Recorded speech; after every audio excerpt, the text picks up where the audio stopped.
Hi, welcome to the Experience Lab. I'm Joanna, and on this channel, I share practical tips for memorable brand experiences.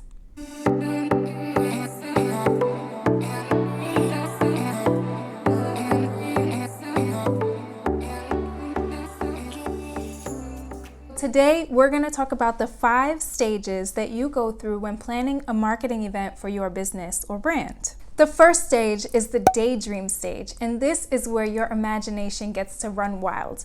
Give yourself permission to go through the Instagram feeds, go through the Pinterest boards, look at all of the images and all of the videos of how you wish your event turned out.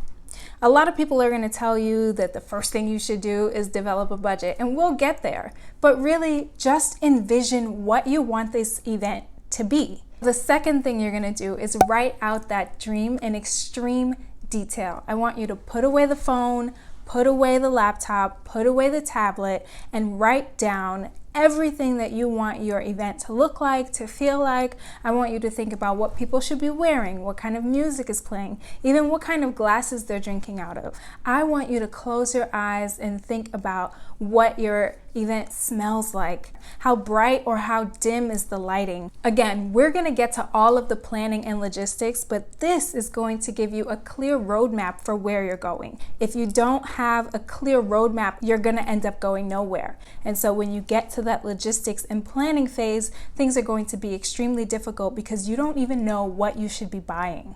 If you don't write down what your vision is ahead of time, you're going to end up grabbing this thing and grabbing that thing and thinking that everything is going to fit together. And remember, what you're doing is a marketing event for your brand. Okay, moving on to step 3, finally, is where you plan. Where is your decor coming from? How much money do you have to spend? Are you renting things? Are you going to buy them and keep them permanently? This is where you're going to start solidifying all of your decisions. You're going to go on your site visits. You're going to lay the foundation for this thing to actually start coming to life. The 4th stage is the execution phase, and this is where this bad boy finally comes to life.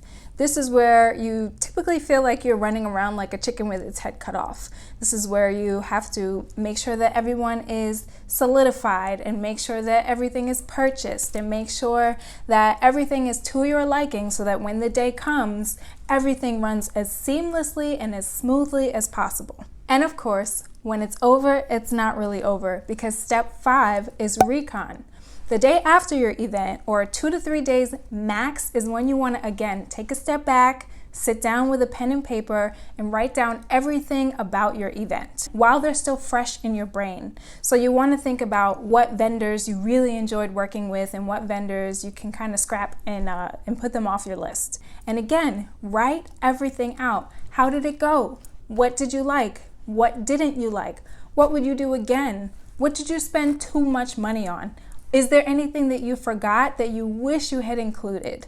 How was your team? What this is going to do is, number 1, it's going to help you avoid making those same mistakes in the future. But also, you have an account of how everything went so that the next time you sit down to plan an event, your planning process is easier.